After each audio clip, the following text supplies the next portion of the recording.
Put openly hidden prophecies on America's highest seal anyway. For those who are not aware of these prophecies, I don't have time to go into all of it. This is a statement. Anoet Coeptus, this was taken from Virgil's Aeneid, in which Ascanius, the son of Annius, from conquered Troy, prayed to Apollo's father, Jupiter, or Saturn, Zeus. Charles Thomson, the designer of the Great Seal's final version, condensed line 625 of Book 9 of Virgil's Aeneid, which reads, Jupiter omnipotus audacibus Anoet Coeptus, or all-powerful Jupiter, favors the daring undertaking. He concised that to Anoet Coeptus. He approves our undertaking. I asked the question in the book Apollyon Rising 2012, was Thomson instructed to do that, to conceal the true identity of the he of the Great Seal, the mythical father god Jupiter, who gives Apollo life?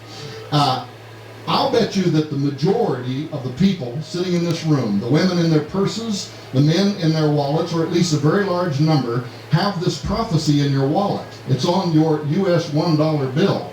Thanks to Roosevelt and Wallace, 32nd degree mystics who believed the prophecy on the Great Seal. This, according to Wallace's own records, was a prophecy about the coming of the great architect of the universe, also known as Osiris, also known as Apollo, also known in the Bible as Nimrod, and they believed that his coming was soon and that it would be heralded by a new breed of humanity. Now remember, their contemporary enemies out of Hitler had been hoping for the same thing, the Aryan supermen, the Ubermensch. We are going to create a new form of man, and they believed that prophecy was coming. Well, guess what? They were probably right. It is coming. And now our technology has caught up to our mystical dreams, and we are about to give birth to a new form of man. But was he, did he hide this? Because when you look at your dollar and it says, in God we trust. Who do you think that's talking about? Is that the God of the Bible? Well, you know, if you read, by the way, what caused the great push in America to get placed on our currency, the phrase, in God we trust, that's not really what they started out wanting. It was Christians.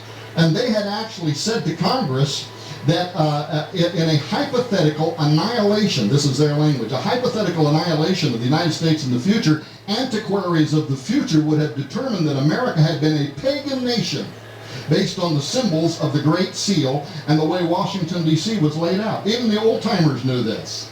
And they wanted something in our government that would reflect that widespread Christian view that was held among the mostly agrarian communities at that time. And it was opposed by the Freemasons. It was opposed by the President of the United States. They did not want something saying we are a Christian nation, and they finally compromised and put in God we trust because of the ambiguity related to that phrase, and that in some hypothetical annihilation of our country and somebody wanted to determine who is the God that's being talked about in the Bible, every symbol on our dollar would tell them it is Osiris. It is the ancient God, dying and resurrecting God. It is Apollo. It's he whose eye is hovering above the uncapped pyramid. That's exactly who you would determine this God was talking about. Well,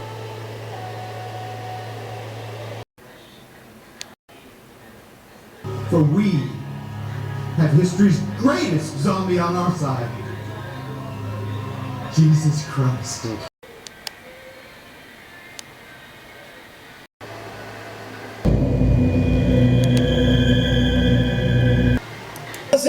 Hey, crazy homo, Reggie, Bible code, and heaven's gate, Antichrist, smallpox, dirty bomb, SARS. Wait a second, extra saying never mind, right? Right.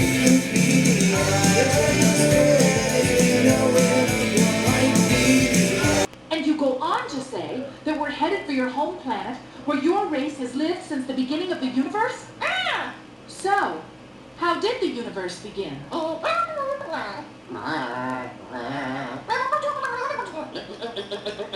Then the meaning of existence, so every religion is wrong. It's the cancer, and he won it for quite a few years. Then when he reached the point that actually he was losing it, then he started to strategize about death, but also how he could maybe use that experience to help others who would be entering the death zone, as all of us will at some point, I think that in its own way that has a huge kind of nobility to it. He said, actually just the day before he died, you know, I think at the end it's not God that judges you, you judge yourself.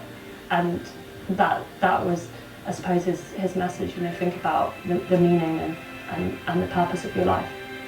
Future is just a brief chapter in your biography. Don't do this. We live in a meritocracy, Lex, the weekend left behind. A mega thought to travel across the globe.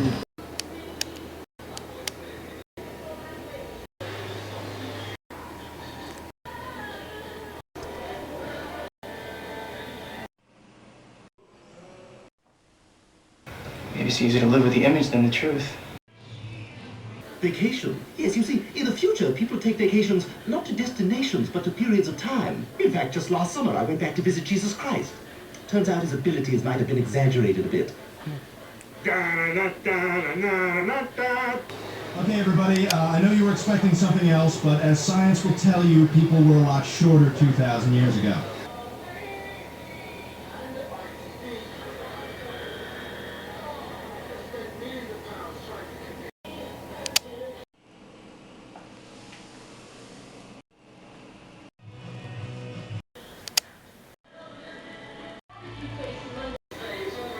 And to make a long story short, Chloe... Long story short, we looked around in the news.